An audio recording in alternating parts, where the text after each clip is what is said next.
ব্রহ্ম মুহূর্ত। হ্যাঁ বন্ধুরা, ঠিক শুনেছেন, ব্রহ্ম মুহূর্ত। এই ব্রহ্ম মুহূর্ত কি এবং ব্রহ্ম মুহূর্তে ঘুম থেকে উঠে আমাদের কি করা উচিত, এই সম্বন্ধে আমরা অধিকাংশ মানুষই জানি না। তাই জানতে হলে বৌদ্ধ সন্ন্যাসী এক ব্যক্তির এই ভিডিওটি মন দিয়ে শেষ পর্যন্ত দেখুন। আর ভিডিওটি ভালো লাগলে লাইক, শেয়ার এবং সাবস্ক্রাইব করতে ভুলবেন না। তো চলুন বন্ধুরা, ভিডিওটি শুরু করা যাক। একদিন এক বৌদ্ধ সন্ন্যাসী একটি গাছের নিচে বসে ধ্যান করছিলেন। ঠিক সেই সময় এক ব্যক্তি এসে সন্ন্যাসীকে প্রণাম করে বললেন, হে গুরুদেব, আমি একটি প্রশ্নের উত্তর জানতে চাই। তখন বৌদ্ধ সন্ন্যাসী বললেন, বলো, তুমি কি জানতে চাও? তখন সেই ব্যক্তিটি বলল, গুরুদেব, আপনি কি বলতে পারবেন যে এই ব্রহ্ম মুহূর্ত কি? এই ব্রহ্ম মুহূর্তে ঘুম থেকে উঠে আমাদের কি করা উচিত, আর কেনই বা ব্রহ্ম মুহূর্তে ঘুম থেকে ওঠা উচিত? এই কথা শুনে সন্ন্যাসী বললেন, ব্রহ্ম মুহূর্তে ঘুম থেকে উঠে উচ্চারণ করো এই তিনটি শব্দ, তুমি জীবনে যা চাইবে তাই পাবে। ব্রহ্ম মুহূর্তে ঘুম থেকে উঠে বিছানায় বসেই বলো এই তিন শব্দ বিশিষ্ট খুবই তীব্রশালী মন্ত্রটি। এই মন্ত্র তোমার জীবন বদলে দেবে। তুমি জীবনে যা চাইবে তুমি ঠিক তাই পাবে। একদম তোমার মতো করে জীবনের সমস্যাগুলো এক এক করে বিদায় নেবে। দিনের সঙ্গে পবিত্রতা মুহূর্ত হলো এই ব্রহ্ম মুহূর্ত। শাস্ত্র মতে সূর্যোদয়ের আগে ঠিক 1 ঘন্টা 36 মিনিট সময়কালকে বলা হয় ব্রহ্ম মুহূর্ত। এই ব্রহ্ম মুহূর্তের গুরুত্ব শুধু হিন্দু ধর্মে নয়, প্রায় সকল ধর্মেরই এর গুরুত্ব ব্যাখ্যা করা হয়েছে। এই সময় সৃষ্টিতে দিব্য শক্তির সঞ্চার সব থেকে বেশি থাকে। এই সময় যে কোনো প্রার্থনা বা যে কোনো মন্ত্র পাঠ তুমি যাই করো না কেন, সবচেয়ে তাড়াতাড়ি ফল প্রদান করে।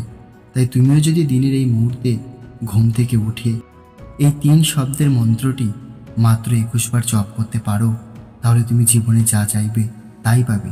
কিন্তু মন্ত্র জপ করতে হবে একদম ব্রহ্ম মুহূর্তে উঠে এবং সঠিক নিয়মেই।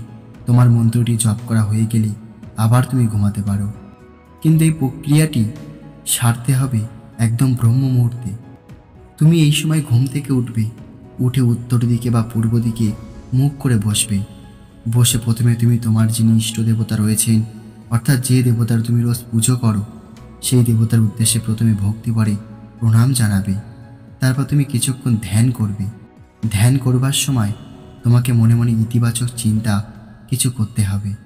অর্থাৎ তোমাকে চিন্তা করতে হবে যে তোমার সমস্যা ইতিমধ্যেই মিটে গেছে, তোমার স্বপ্ন ইতিমধ্যেই পূরণ হয়ে গেছে। অর্থাৎ তুমি যা চাও ইতিমধ্যেই তুমি সেটি পেয়ে গেছো। তুমি এখন খুব ভালো রয়েছো। ধরো তোমার সংসারে নিয়মিত অশান্তি হয়, তুমি চাও তোমার সংসারে আবার শান্তি ফিরে আসুক। তুমি ধ্যানের সময় চিন্তা করবে যে তোমার সংসারে সবার মধ্যে আবার ভাব ভালোবাসা ফিরে এসেছে। তোমরা একসঙ্গে সবাই মিলে কোথাও ঘুরতে গেছো, সবাই মিলে খুব আনন্দে রয়েছো। তোমাকে এই রকম কিছু ইতিবাচক চিন্তা করতে হবে। এই রকমই কিছুক্ষণ চিন্তা করবার পর তুমি তোমার মনের ইচ্ছেটি 21 বার বলবে। তোমার ইচ্ছাকে এইভাবে বলতে হবে যে আমার ইচ্ছা ইতিমধ্যেই পূরণ হয়ে গেছে। সেই রকমভাবে তোমাকে বলতে হবে, ধরো তুমি তোমার গৃহ শান্তির জন্য এই মন্ত্রটি জপ করতে চাইছো, সেক্ষেত্রে তোমাকে বলতে হবে, ধন্যবাদ ব্রহ্মাণ্ড, আমার ঘরে আবার শান্তি ফেরবার জন্য। এই রকম এই কথাটি তোমাকে 21 বার বলতে হবে।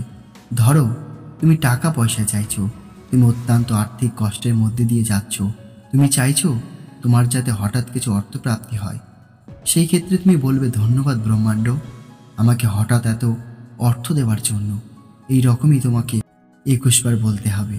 21 বার বলা হয়ে গেলে তুমি সেই মন্ত্রটি আবার 21 বার জপ করবে। আমি ঠিক যেইভাবে তোমাকে বলবো ঠিক সেইভাবে সেই পদ্ধতিতেই এই মন্ত্রটি তোমাকে জপ করতে হবে। না হলে এই মন্ত্র থেকে তোমার কিন্তু সেই রকম ফল পাবে না। তখন সেই ব্যক্তিটি বলল, গুরুদেব বলুন কি সেই মন্ত্র? তখন বৌদ্ধ সন্ন্যাসী বললেন, মন্ত্রটি হলো ওং হং ফট।